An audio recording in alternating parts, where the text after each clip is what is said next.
people Yeah. who have died. Yeah. You know what I mean? Yeah. So I mean, so Dave, like, so you get this crushing news as far as these people that you built relationships with, that you care about. Like, how did you navigate those situations? What did you do? I think it was a lot of it was just relying upon the Lord's providence. Yeah. That He put us there, and that this was just a fact of life. You know, that and like life in a just fallen world, right? I guess to put it this way, I would say it would be silly for me to think that it was going to be anything different. Because these people are in their last third of life, and you know, we've had a number of people in our church over 100 years old. I've got a lady in our church now that's she's still living. She's 103. Yeah. And 6 months ago, she was complaining. She's in our skilled nursing week and wing. And 6 months ago, she was complaining about having to be with all these old people. You know, because she was still walking around with her walker. Everybody else is in wheelchairs. I shouldn't be up here with these old people. And she's 103.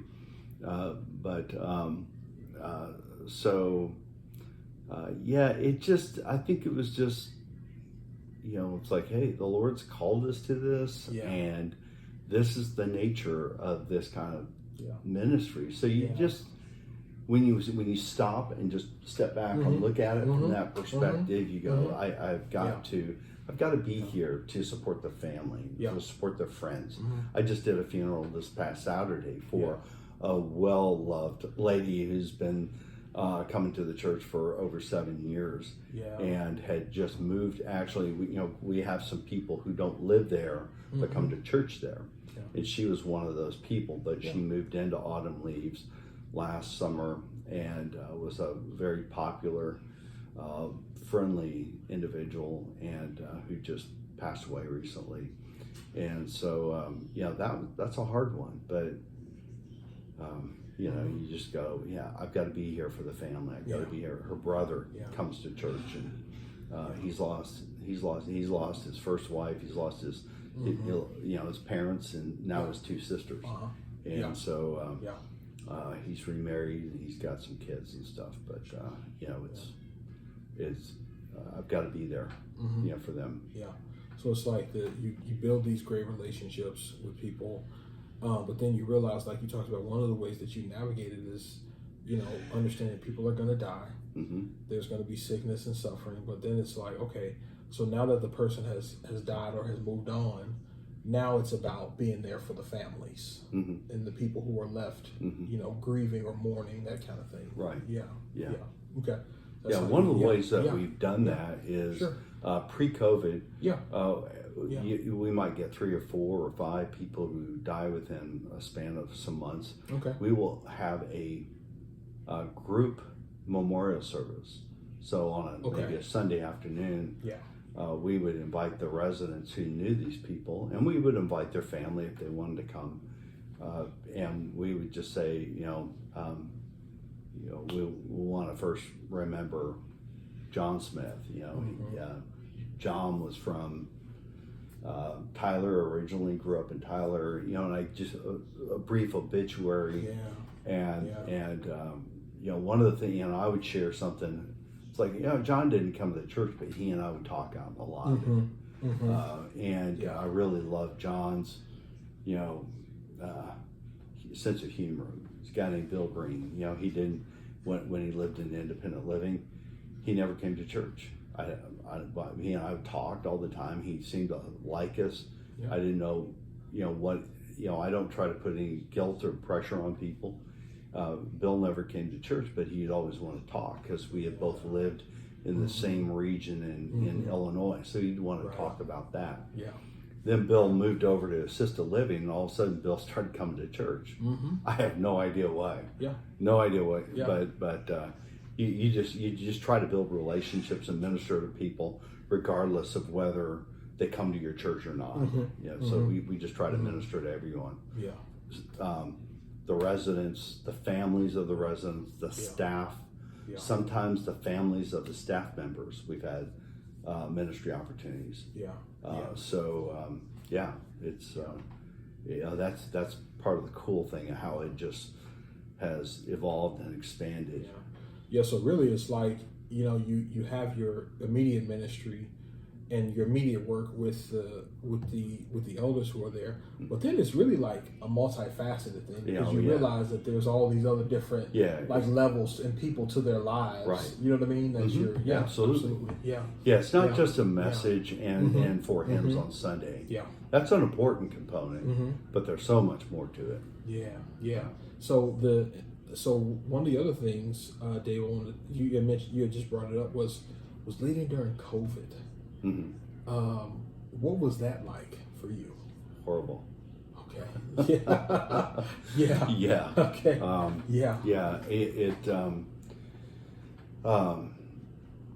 Middle of March of 2020, I got a call from the activities director. You're not allowed to come back into the buildings until it's all clear. Now this what I'm going to say is not an autumn leaves thing. This was a general thing in the state, the nation, the country. What happened was 14 months of these people being made prisoners.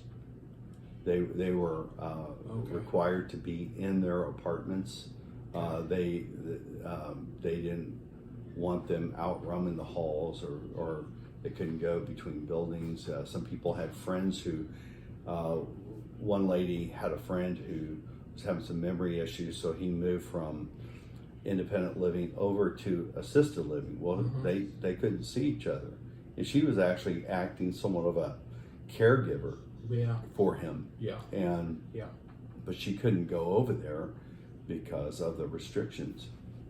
And it led to a lot of, I understand the desire to mitigate the spread of the virus, but what we did to them in doing so with such restrictions was just as bad, if not worse, by keeping them isolated. They couldn't visit with us. They couldn't. They tried to do these things like car parades and stuff where they could come outside and we could drive around the parking lot and talk to them from the window of our car. But we only did, in the 14 months, we only did that a couple of times. And so, what we tried to do, there were some of the residents who had some ability with technology. So I would record YouTube version of a sermon and email that to them, or text them a link or something like that. So a few people were able to, but we had people die and their spouses. We had one gentleman. There was a couple there, and the gentleman had both dementia and cancer. He was in skilled nursing and he died. His wife couldn't even be with him. That's just not, in my opinion, that's just not right. Absolutely. We gotta have a better way of handling those kind of things. And again, I'm not blaming autumn leaves. That was just kind of a government kind of thing. Sure. Yeah. So just being disconnected, from your flock sounds like it was really a really difficult thing for you at that time. Absolutely. Yeah. And then when they let us come back, they let us do. I actually put the request in. It's like, hey, can we do an outdoor Easter service? So this was like, we locked down the middle of March, and so like April of the next year. I'm saying, because we weren't able to do the Good Friday service or Easter service, Christmas, and I just said, hey, some of these people, I talk to them on the phone. That's the other thing I do. I call the people on the phone and talk to them. That was our closest to human connection, really. And I just said, hey, can we do an Easter service outdoors? And the activities director said, let me check. She came back and said, sure. Okay. Great. And then, so then like a couple of weeks later, how about Mother's Day? You know, kind of thing. And I think we had one more, and then all of a sudden, then we got rained out one week. Okay. Because because at first they were like hinting like, oh, you're going to be able to come back and do services outside. It's like, well, this is not going to last long because it's going to be raining and then it's going to get really hot and people aren't going to. So I just wondered, well, all of a sudden it's like, okay, you can come back. And I go, inside? They said, inside. I said, all 3 services? They said, all 3 services. Okay. So it's like, all right. Yeah. So now we come back and it's almost like starting over because, we had some of the people who have been there before, but had a lot of new people. And so now it's time. I was in the middle of Romans when we got locked down. So I wasn't going to come back and lay Romans 9 down on a bunch of new folks. I had to kind of figure out how we were going to restart and go from there. And so like with you having, so just being able to reconnect with, being able to reconnect with your flock,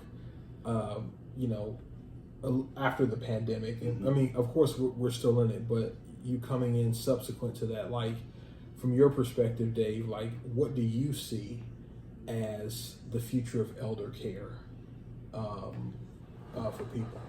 Well, there's a lot that's been written. Prof. Howard Hendricks, who's long been with the Lord, over a decade ago, wrote a series of articles on this coming need of senior ministry because of the baby boomers. If you were to read these articles, which are written, like I said, over 10 years ago, they look like they could have been written yesterday. They're that relevant today. And so the baby boomers, they're between 1946 and most people consider the baby boomers to have been born between 1946 and 1964. So I'm my wife are at the very tailing edge of that baby boomer generation. And during that time, there's 78 million baby boomers born. Okay, this is our senior, our approaching senior ministry. And an estimate I saw some months ago said that by 2025, within the next 2.5 years, there will be 22 million Americans 65 and older who are living alone. So when you start looking at all the various needs of seniors, as they age, as they have health issues, the leading cause of Alzheimer's is a cause of dementia. Dementia is not a disease; it's a condition of short-term memory loss that impairs your quality of life. But Alzheimer's is the chief cause of dementia, and the chief cause of Alzheimer's is currently believed to be age. Well, people are living longer, because of our health care technology and stuff. People are living longer, so we're going to see more needs, and that's just the dementia Alzheimer's facet. There's a sense of isolation as their friends, as their spouses die. There's a emotional, psychological. There's the spiritual needs. The need for people to kind of understand that all these different issues is an incredible opportunity for the church. You and I, as seminary graduates, aren't going to be able to tackle this. I think we need to equip laity within churches. Our people within our churches need to understand this opportunity and this responsibility, even to love our brothers and sisters in Christ and to share the gospel with those who've never heard it or never come to accept it. And people who are approaching end of life. I had in one of my skilled nursing service some years ago. I had a man who I'd never seen him before. He showed up to church. He was sitting in his wheelchair, hanging on every word that I spoke in my message. And at the end of the message, I simply asked, does anyone have any questions? Yeah.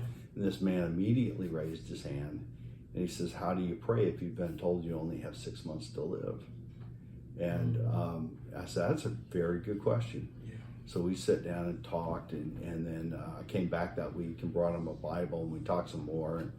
And we had some time, but that man lived about another 6 months, and during which we had, he wasn't always at Autumn Leaves. He was kind of in and out. And then he called me one time from Baylor in Plano, and I went up to visit him there.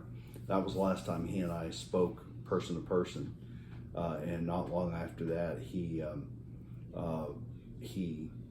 passed away. I got a call from a friend of his saying that he had a massive stroke and wasn't going to survive. But he was interested. He told me he had been a lifelong atheist, but he was reconsidering. And I have reason to believe that he came to faith in the gospel of Jesus. Yeah. So you mentioned like the growing number of the elderly, and the numbers are massive. Mm-hmm.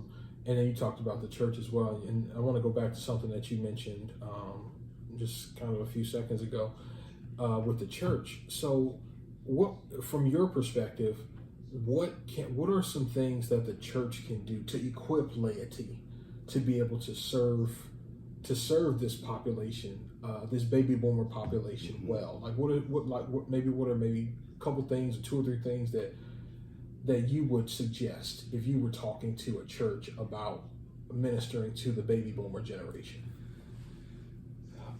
I think the first thing that needs to happen is a reassessment of our values in the church. Okay. And because for some time now, there's been a popular concept in our church that we have to reach the young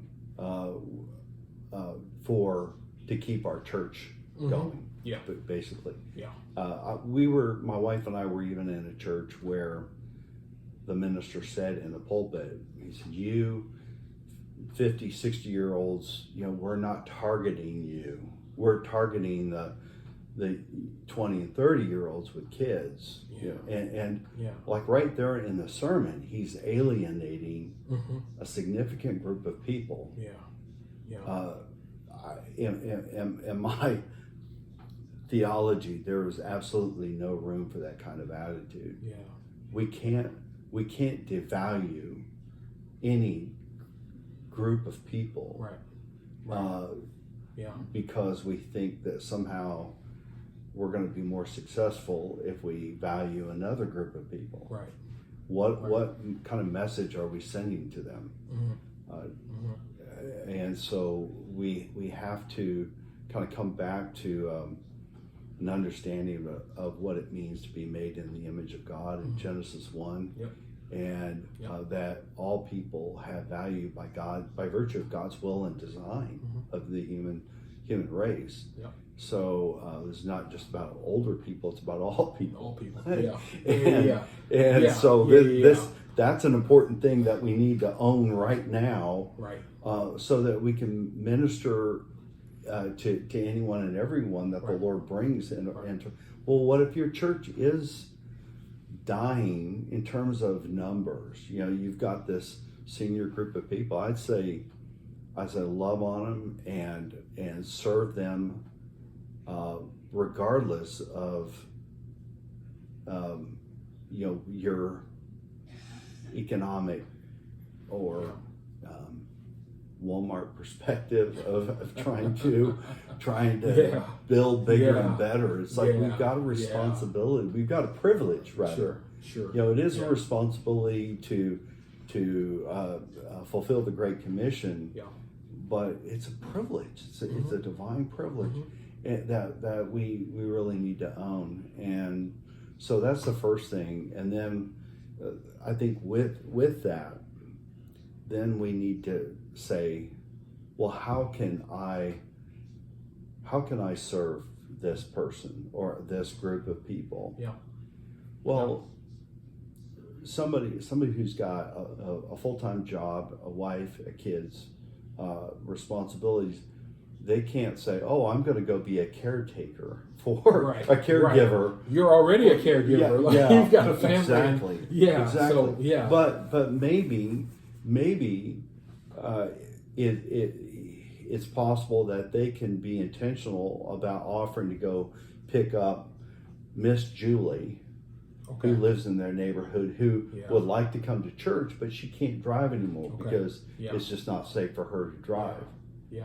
Maybe, because they realize they value Miss Julie, and they know she would love to be in church, and everybody loves to see Miss Julie in church because she ministers to so many people there with her joy. Yeah. And that they go, you know what, we're gonna pick up Miss Julie, and we're gonna make sure we're gonna go by to visit her every now and then. Right. Make sure her home's safe, that there's not a bunch of stuff that could cause her to trip, that she's got a good, healthy environment. If she's living alone, there are countless needs out there, and I think just if we've got the right perspective, theological perspective of love and respect, then something rather than nothing is huge. As you were talking, and you were bringing up kind of like just these different practical things, driving to go see people, making sure that their homes are safe. We're in Texas, and so it gets hot down here. Yeah. So, obviously you're in the assisted living facility where there's air conditioning, Most of the time. Most of the time. But some elderly people, you got so many people dying now. That's right. Because it's just so hot and they don't have proper air conditioning. Or they feel they can't afford to turn it on. Yeah. So that people are dying, and so that's kind of one of the ways that people can get involved, is just making sure that their elderly have air conditioning during the summer, especially down here in Texas, and then heat during the winter. You know what I mean? That's absolutely. And making sure that heater isn't a kerosene thing that is next to the curtains, which will set off a fire. That kind of thing. I kind of feel like it makes me think like we just need inspection teams, like elderly, like how like restaurants have inspectors. Absolutely. I feel like for our elderly, we need to go like create a list and be able to say like, okay, like here's some things that we want to make sure that are going on in your living space. You know what I mean? To take care of you. You know what I mean? Yeah. How much better is it if you've got a group of people that can share the load, share the burden. Absolutely. If you can't pick Miss Julie up this week, somebody else in your team can. Step up. And how much more is it going to really lift up Miss Julie, because she doesn't just have the guy down the street paying attention, but her church. It's true. Just 3 or 4 maybe. Will communicate a much larger representation. And will be really encouraging. Absolutely. Yeah. And share the burden too of those demands. Sure. And so Dave, like you've been doing this work, and one of the things that I'm trying to do with the Real Humans is to give people kind of a realistic view of these particular industries and this work in the world. So if somebody were to come up to you today and say, Dave, I'm really interested in working in elder care, what would you say to them about just kind of how to get started? Like what would be your first words thing would be them? Great. It's great. Let me help you. Let me help you. Call me anytime day or night. Let me use me as a resource. But I think the first thing I would want to communicate to that person is to carefully consider what they can do that's sustainable. Okay. That that it's not just a one time. Oh, I'm going to go over and mow Miss Julie's yard. Well, that's great, but can you do it every week during the summer when the grass is growing crazy? Yeah. Or I'm gonna go get Miss Julie some groceries. A lot of churches out there do these meal deliveries at Thanksgiving and Christmas time. It's a wonderful thing, right? Yeah, it's great, absolutely. But those same people, many of those same people, need to eat other times of the year too. Yeah. Sure.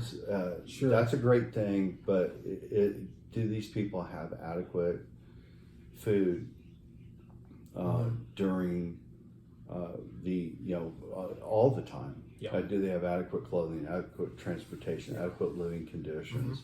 And we're not gonna solve the world's problems. God's going to do that. Yeah, right. Absolutely. But we are living out the gospel. We are living out the Great Commission and bearing one another's burdens. And so you want to think about, what can I do that is I can commit to, or in a group of people, 4 or 6 people, we're just gonna have a list of people in our church or in our community, we're going to, as a group of people, we're gonna go over to a nursing home on Wednesday nights and sing some songs and bring a little devotional. And if I can't make it one week, I have to work late, then I know this other person in the team is going to be able to cover it. So and you're sharing that load, and you're ministering collectively too. Sure. And I think the team idea, I'm really big on that, because when we get mavericks out there who just want to do it all, they can burn out, become unreliable. And 2 is when you're in a team, there's accountability. And so there's less opportunity for accusation, whether it be false or true. Sure. The people who have dementia will have delusions about people stealing. Somebody came into my apartment. I hear this. Not too uncommonly. Someone came into my apartment and they're stealing things, or sometimes those people are hallucinating. They're having, and it's their condition. Sure. Is it possible that somebody's coming in their apartments? Sure. Many of them leave their apartment doors open. Somebody could walk in and steal stuff. That's entirely what's true. I don't know. But if you've got a group of people, then there's I've been with this person, that person, every time I've gone over there, and we've been together. You go ask them. Right. Sure. So being able to, if you were, talking to somebody about coming into this particular industry, big things that you mentioned were going in with a sense of, hey, I need to be with a team. You also mentioned giving them access to you, so mentoring and modeling is really key. And then the last thing is being able to come in with a mentality that we need to definitely take an assessment approach, like sustainability. You mentioned sustainability. This is not a one and done. That's not a one and done thing. Yeah. So sustainability is going to be huge. And then you mentioned earlier about how if you come in with the maverick mentality, that you're going to get burned out, and so that's kind of one of the areas that talk to any caregiver, or somebody with a condition, and you're going to hear some tragic stories about the how difficult it is to do that to the extent that they do it. And so with that being just kind of a reality from a mental health standpoint, Dave, like, I wanted to ask you, just as we close out, like, what do you do for self-care? Not enough. Okay. Not enough. Yeah. And what recharges your battery? You know what I mean? This time.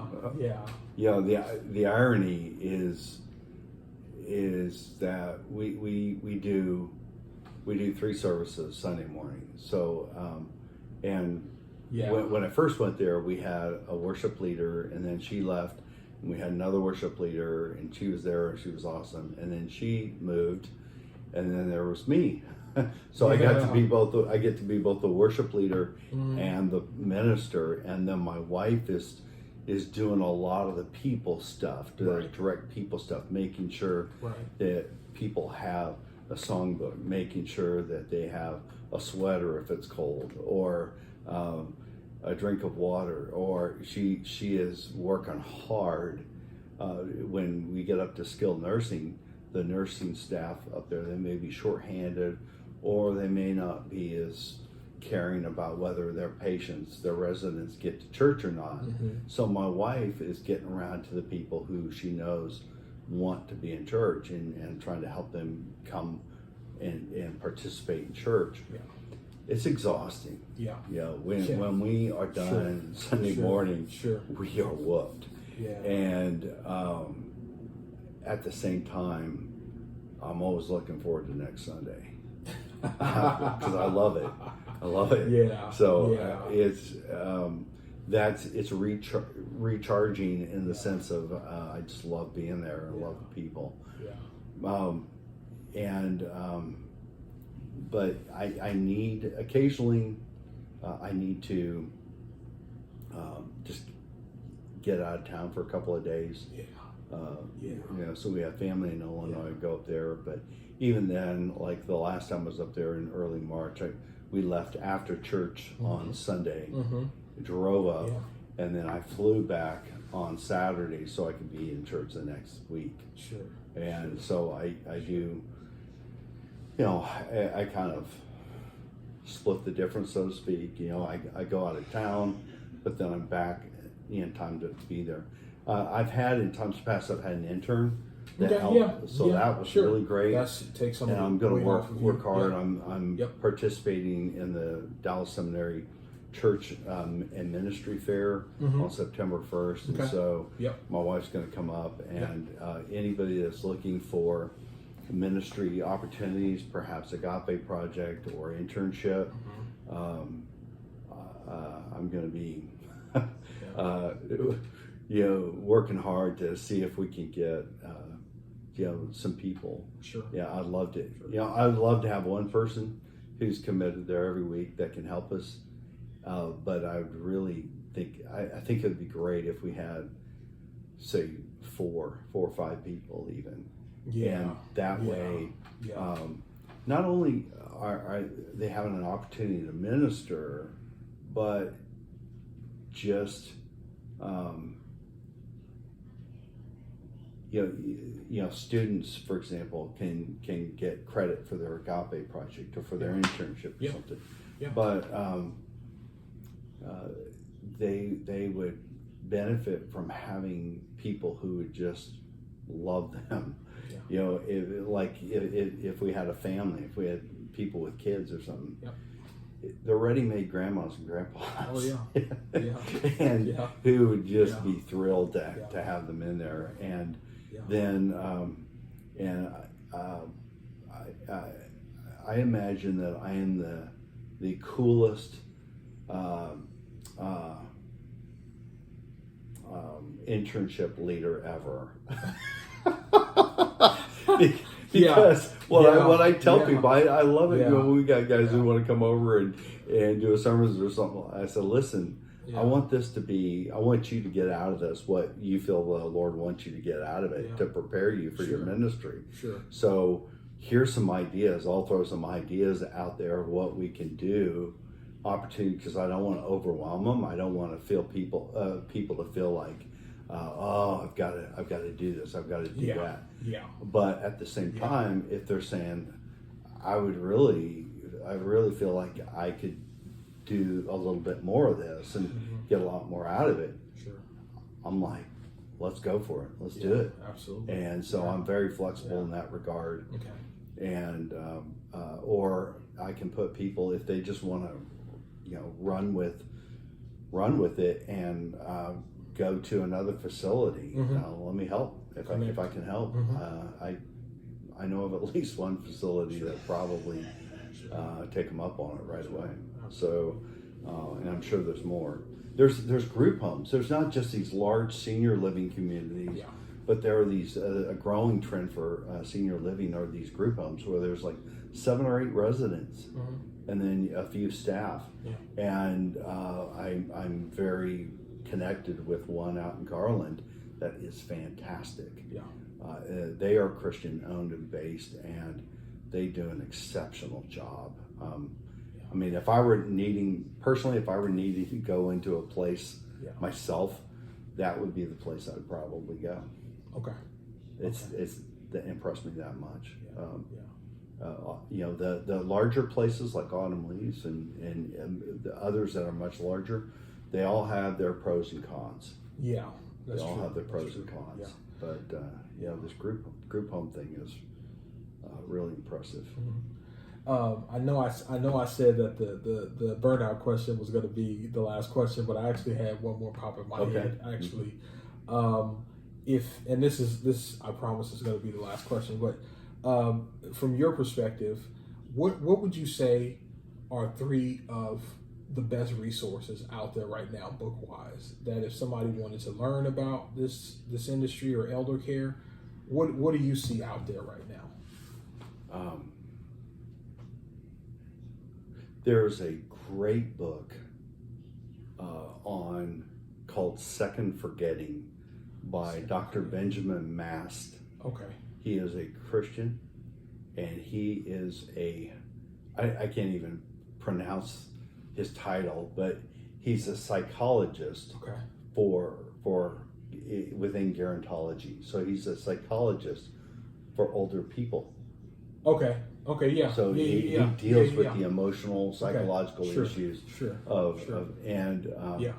that Second Forgetting is really an excellent book that talks about how Second Forgetting speaks of how people with memory loss, with some form of dementia, they can suffer and they can forget their faith heritage. The caregivers can be abandoned by their church because they can't participate and they forget. And the church itself forgets because Miss Julie's no longer here. So we just kind of write her off. Or her daughter who's given care for her, well, we don't see her anymore. We just kind of forget about her. That's the second forgetting. And so he is charging the church with, from a very Christian perspective, on how we can minister. That's a great book. There's and I'll put these resources in the show notes so that you guys can have them as well. One book called The 36-Hour Day is considered like the Bible for it has a lot of helpful things about making sure that your loved one has a living will or DNR or all these legal type things. But they're practical. It's the whole book. Things, the whole book is practical. Very pragmatic. The 36-hour day. 36-hour day, I'm sorry, I should have come more prepared on this. But I can't. I'm reading a book right now that's really good, and I can't remember the name of it. That's okay. So, but because I've read a whole lot recently. If you want to give it to me later, that's totally fine. But you've given us 2 good ones: the 36-hour day and the Second Forgetting. So I'll link those. A Vision for the Aging Church in 21st Century America. Probably one of the best books out there. From a Christian perspective. Well, thank you, Dave. Thank you so much, man. For being thank a part of the Real Humans podcast, man. And thank you guys so much for tuning in. Once again, if you enjoyed what you've seen, go ahead and like and subscribe.